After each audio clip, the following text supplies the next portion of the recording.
नमस्कार, HBC news में आप सभी का स्वागत है। आइए देखते हैं आज के समाचार। आज प्रातःकाल 11 बजे उत्तराखंड के चमोली जिले के धौली नदी के ऊपर एक ग्लेशियर फट गया, जिससे ऋषिगंगा और तपोवन हाइड्रो प्रोजेक्ट पूरी तरह से नष्ट हो गए।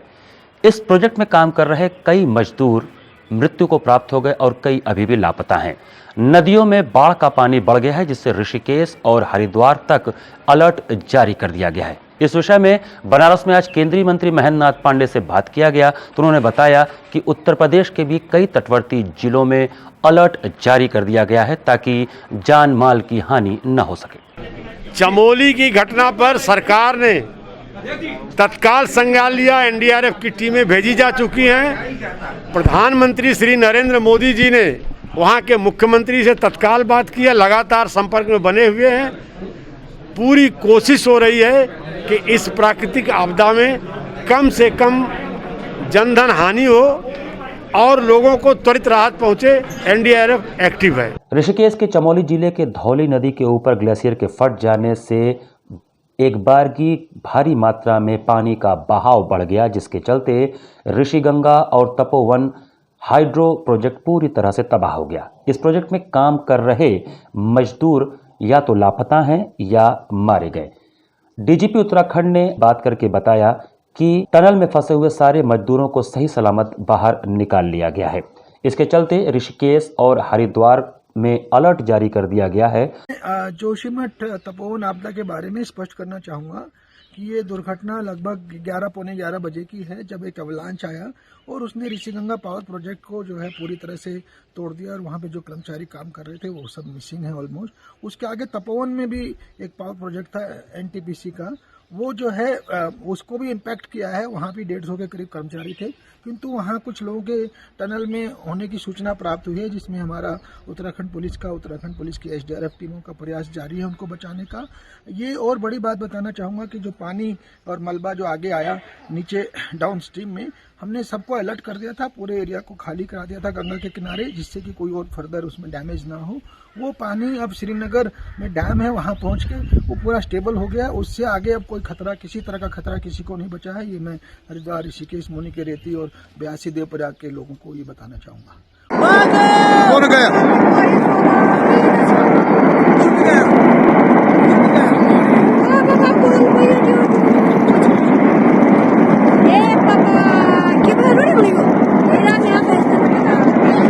सब डिब्बू मोबाइल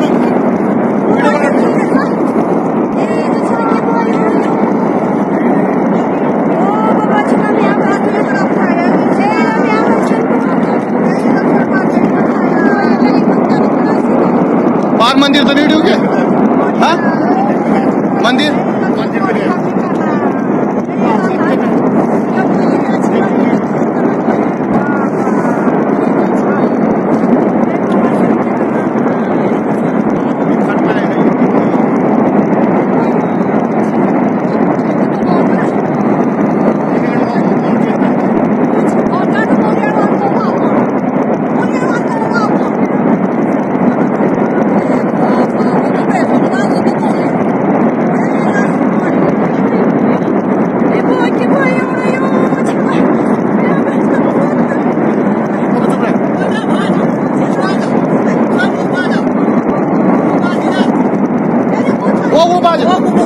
उत्तर प्रदेश के मुख्यमंत्री योगी आदित्यनाथ रविवार को वाराणसी पहुंचे। वाराणसी के सेवापुरी ब्लॉक को मॉडल ब्लॉक के रूप में विकसित किया जा रहा है। 2 दिवसीय दौरे पर वाराणसी पहुंचे सीएम योगी आदित्यनाथ सेवापुरी स्थित अमीनी गांव में आयोजित कार्यक्रम में उन्होंने शिरकत किया। इसके अलावा आरोग्य और स्वच्छता मेले का उन्होंने शुभारंभ भी किया।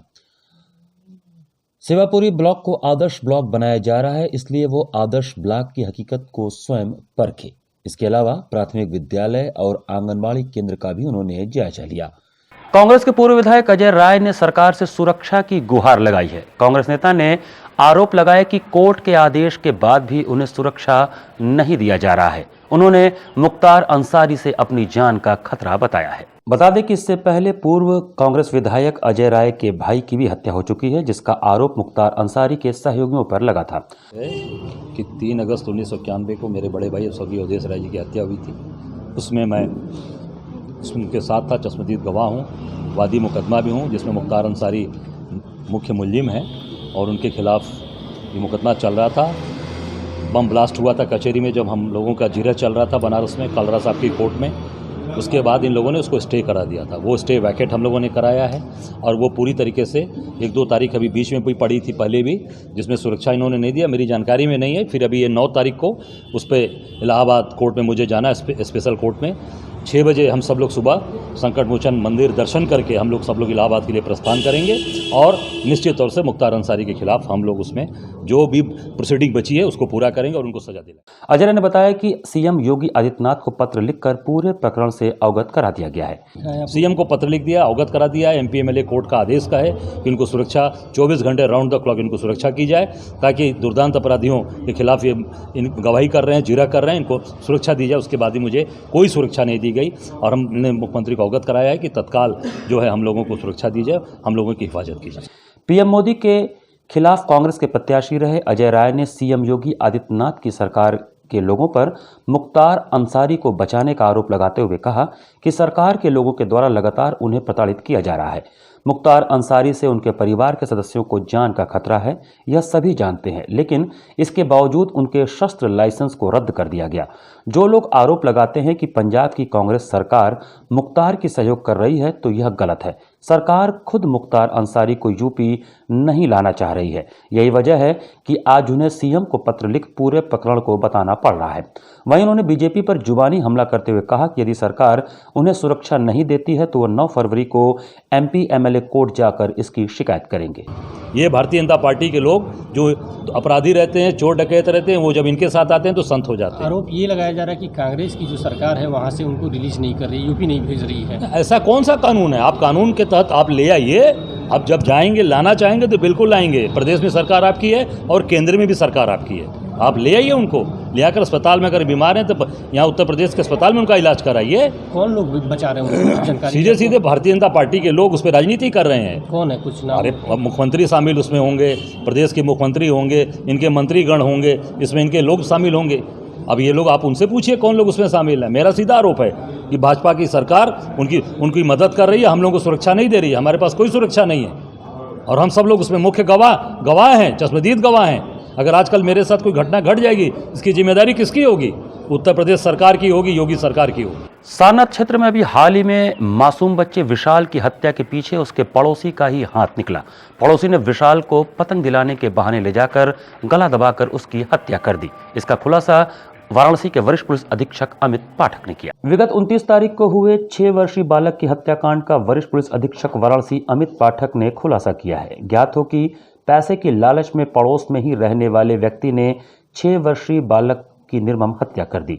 अभियुक्त धर्मेंद्र ने पूछताछ के दौरान बताया कि जुए में पैसे हार जाने के कारण वह कई लोगों से उधार ले रखा था तथा वह अपना मोबाइल फोन भी गिरवी रख दिया था, जिसके बाद वह पैसे के लिए बालक का अपहरण कर हत्या कर दिया। अभियुक्त ने बताया कि जिस दिन बच्चे का अपहरण किया था उसी दिन झाड़ी में ले जाकर उसकी हत्या कर दी थी। अभियुक्त ने यह भी बताया कि उस बच्चे को पतंग का लालच देकर मैं अपने पीछे पीछे बुलाया था और बच्चा पतंग की लालच में उसके पीछे पीछे आ गया। नहीं साहब, कोई बात ना करो। मारने का प्लान बनाए हो बता रहे हैं? हाँ साहब, पहले ही से मारने का प्लान था साहब। वहाँ झाड़ी कितने दिन पहले प्लान बनाया था? वजह बताओ ना। पहले साहब 2 दिन पहले। नहीं थी क्या? नहीं साहब। किस वजह से मारने का प्लान बनाया? साहब हमें तो कुछ कर्जा जाते होकर सोचली साहब। उसके बाप का कर्जा था? नहीं साहब, हमारा कर्जा था साहब। गिरफ्तार करने वाली टीमें क्राइम ब्रांच की सब इंस्पेक्टर सुनील यादव, वरिष्ठ उप निरीक्षक राजेंद्र कुमार त्रिपाठी, उप निरीक्षक राजीव सिंह, उप निरीक्षक मिथिलेश, प्रभारी निरीक्षक क्राइम ब्रांच अश्विनी पांडे शामिल रहे। मीडिया को समस्त जानकारी आज वरिष्ठ पुलिस अधीक्षक वाराणसी ने दिया। थाना सारनाथ में पिछले दिनों जो एक बच्चे की हत्या होने की घटना हुई, आज उसका अनावरण कर दिया गया। इस घटना में परिवार से संबंधित, परिवार के एकदम बगल में ही रहने वाला 25 वर्षीय धर्मेंद्र नाम के एक युवक का हाथ होने की जानकारी निकल करके आई है। आज धर्मेंद्र को गिरफ्तार कर लिया गया। धर्मेंद्र के खिलाफ कई साक्ष्य मिले हैं, वो कागज़ भी मिल गया है जिससे फाड़ करके चिट्ठी लिखी गई थी, पेन मिल गया है धर्मेंद्र की निशानदेही पर, और उसने पूरी घटना को सिलसिलेवार तरीके से बताया भी है। उसने बताया कि जुआ खेलने के कारण उसने उसको आपस में ही करीब 20-30 हज़ार रुपये उसने उधार में लिए और उस उधार को चुकाने के लिए उसके दिमाग में ये प्लान आया। चूँकि घर आना जाना था, जो बच्चे का पिता है उसको चाचा बोलता था ये, तो उस पर इनका शक नहीं जाएगा और उसको 20-30-40 हज़ार रुपये जो होंगे वो मिल जाएंगे। इसलिए उसने इस घटना को किया। बच्चे को पतंग का लालच दे करके घर से ले गया। हमको इस अभियुक्त के खिलाफ बहुत ठोस साक्ष्य मिले हैं और जब हमने इससे पूछताछ करी है तो इसने अपना जुर्म कबूल किया है और पूरी बात बताई है। इसको हम लोग जेल भेज रहे हैं। जो भी साक्ष्य आए हैं उनको केस डायरी में लगा करके इसके खिलाफ हम लोग कोशिश करेंगे जल्दी प्रोसिक्यूशन कराते हुए शीघ्र से शीघ्र ट्रायल को कंप्लीट कराएं और इसके खिलाफ कार्रवाई। केंद्रीय कौशल विकास एवं उद्यमशीलता मंत्री भारत सरकार डॉक्टर महेंद्र नाथ पांडे ने कैंटोनमेंट स्थित एक होटल में पत्रकार वार्ता किया। जिस तरह से विपक्षी पार्टियां इस बजट की आलोचना कर रही हैं, उसके चलते महेंद्र नाथ पांडे ने बजट की सारी शंकाओं का समाधान किया तथा विपक्षी पार्टियों के आरोपों को सिरे से खारिज किया। 1 फरवरी को संसद के अंदर माननीय नरेंद्र मोदी जी के प्रेरणा मार्गदर्शन में, उनके नेतृत्व में जो सरकार चल रही है उसकी देश की फुल फ्लेज महिला मंत्री के रूप में, प्रधानमंत्री के नाते कभी कोई और महिला वित्त विभाग संभाला हो, लेकिन फुल फ्लेज महिला मंत्री के रूप में भारत में सुविख्यात श्रीमती निर्मला सीतारमण जी ने जो बजट पेश किया, उस बजट पर जो एक लाइन में टिप्पणी की जाए कि लोगों को लगता था कि कोरोना के चलते जो आर्थिक कठिनाइयां खड़ी हैं, इसमें टैक्सेस बढ़ेंगे, जनता पर बोझ बढ़ेगा, बहुत सी चीज़ें रुक जाएंगी, इंफ्रास्ट्रक्चर रुक जाएगा, विकास थम सा जाएगा और जो स्वास्थ्य पर एक्स्ट्रा रिक्वायरमेंट बढ़ी है। लेकिन इन सब के आशंकाओं को निराधार निर्मूल साबित करते हुए मोदी जी जैसा नेता जिस देश की अगुवाई कर रहा हो, वहाँ यह बजट बहुत ही सर्वस्पर्शी, समावेशी, सकारात्मक, भारत को एक मजबूत आत्मनिर्भर भारत के रूप में आगे ले जाने वाला बजट पेश हुआ। और ये इस नाते संभव है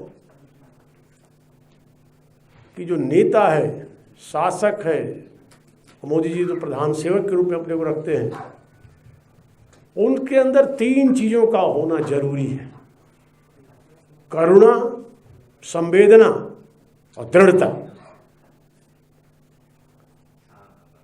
और चौथा उसमें चीज जुड़ती है कठिनाइयों को भांपते हुए 10, 20, 30, 40 साल आगे की सोच के निर्णय लेने की क्षमता। तो हमारा भारत का और दुनिया का सौभाग्य है कि हमारा नेता, विश्व के नेता नरेंद्र मोदी, इसके अंदर वो क्षमता है महिलाओं के प्रति, गरीबों के प्रति, आदिवासियों के प्रति, दलितों के प्रति, पिछड़ों के प्रति, समाज के हर वर्ग के गरीबों के प्रति करुणा है, संवेदना है। करुणा का पराकाष्ठा ये है उस नेता के अंदर कि कोरोना काल में शुरू के दिनों में अपने परिजनों को ठीक से मुखाग्नि न देने वाले परिस्थितियों तक पर जिस नेता की आंखें डबडबा जाती हैं, वो भारत का प्रधानमंत्री करुणा से भरा हुआ। और दृढ़ता इतनी मजबूत है कि इस कठिन काल में पड़ोस का एक देश जो अनेक बार भारत की कठिनाइयों का फायदा उठाने की कोशिश किया, उसके कुछ से प्रयास है इस विपत्ति काल में। और WHO रिसर्च कर रहा है कि इस विपत्ति में उसका कहाँ तक योगदान है, उस पर शोध हो रहा है वुहान में। उसने जो कठिनाई पैदा करने की कोशिश की, उसकी से भी कड़ी भाषा में और दृढ़ता के साथ जो उन्होंने कदम उठाए, देश भी देख रहा, दुनिया भी देख रही। तो ऐसे नेता की अगुवाई में एक बहुत ही बेहतर, और भारत ने हर तरह से प्रोएक्टिव तरीके से आगे बढ़ने का बजट पेश किया है। और कभी कभी तो लगता है कि जो जो कदम मोदी जी ने उठाए शुरू में, जैसे स्वच्छ भारत, जैसे मेक इंडिया, ये कदम कोरोना काल में कितने मददगार हुए, उसको आप इसी से समझ सकते हैं कि कोरोना में साफ सफाई सबसे नितांत जरूरी आवश्यकता मानी गई और मोदी जी 2014 से लाल किले से स्वच्छ भारत अभियान को शुरू कर चुके। मेक इन इंडिया, मैन्युफैक्चरिंग, आज उसको मोदी जी के विजन को कैसे देश ने देखा कि जो देश कभी 2 पीपी किट नहीं उत्पादन कर पाता था, वह देश इसी कोरोना काल में दुनिया का सबसे बड़ा दूसरा पीपी किट निर्यातक देश बना। तो मेक इंडिया का विजन, मुझे फक्र है कि मैं स्किल इंडिया का डिपार्टमेंट देख रहा हूँ। हेल्थ केयर के क्षेत्र में जब उन्होंने कुशल भारत अभियान 2015 में शुरू किया, उसके तहत 1,75,000 हेल्थ केयर वर्कर की ट्रेनिंग मेरे डिपार्टमेंट ने कराई मेरे कार्यकाल तक के, और उन सबकी सूचीबद्ध सौंपा हेल्थ डिपार्टमेंट को, जिससे कोरोना काल में जो कोरोना वॉरियर्स में ये भी सहायक साबित हुए। तो ये सारा विजनरी अप्रोच लेकर के मोदी जी ने जो कदम उठाए वो इस कालखंड में, और उसको लेके बजट में भी उन्होंने ये व्यवस्थाएं की हैं। और इस बजट में इस नाते योग को, आयुष को, हेल्थ को और डिजिटल इंडिया सबको बहुत ही बढ़ावा दिया गया है। हमारे कुल मिलाकर के इस बजट में हम कुछ और ऐसे सेक्टर्स पर, युवाओं पर, महिलाओं पर, किसानों पर, सब पर फोकस किया गया। लेकिन खास करके गिग इकोनॉमी मीन्स, सभी सीनियर पत्रकार इस बात को समझते होंगे कि आज यहाँ 4 महीने काम कर लिया, परिस्थिति बस हमने गांव घर चला गया, फिर उठा, कल दूसरे जगह 4-6 महीने नौकरी कर लिया। ये जो इसी तरह स्ट्रीट वेंडर्स, इन सब चीज़ों को जिस तरीके से भारत सरकार ने रेखांकित किया है, और उसके चलते, इन सब चीज़ों के चलते आज उन चीज़ों पर बल देने के साथ सबसे बड़ा जो मौलिक प्रयत्न किया है, जहाँ स्ट्रीट वेंडर्स की योजनाएं, जहाँ गरीब कल्याण रोजगार की 20 लाख करोड़ की अलग जो है योजनाएं जो चिन्हित किया गया, उस बिंदु को अलग से मैं नोटिस में आपके डालना चाहूँगा। लेकिन एमएसएमई, लघु और मध्यम उद्यम के कारोबार यदि बढ़ेंगे तो गांव से, कस्बों से, शहर के गरीब इलाकों से निकल के जाने वाले आदमी को रोजगार भी मिलेगा, काम भी मिलेगा, और छोटे छोटे स्टार्टअप्स, मुद्रा के सपोर्ट से चलने वाले स्टार्टअप्स, इन सब के माध्यम से युवाओं को बेहतर उनको अवसर मिलेगा और हमारी इकोनॉमी बढ़ेगी। क्योंकि भारत की इकोनॉमी के बेस में जहाँ कृषि है, जहाँ हमारे बड़े औद्योगिक उत्पादन हैं, वहाँ भारत की इकोनॉमी के बेस में एमएसएमई, लघु और मध्यम उद्यम भी अपना महत्व रखते हैं। तो एमएसएमई पर पिछले बजटों की तुलना में 1.5 गुना, पिछला भी बढ़ा के किया था, 1.5 गुना एमएसएमई पर, उसका सबका प्रतिफल भारत के सर्वांगीण विकास में लाभ देगा। इस प्रकार से हर एक सेक्टर को हमारी इस बजट ने सपोर्ट दिया है।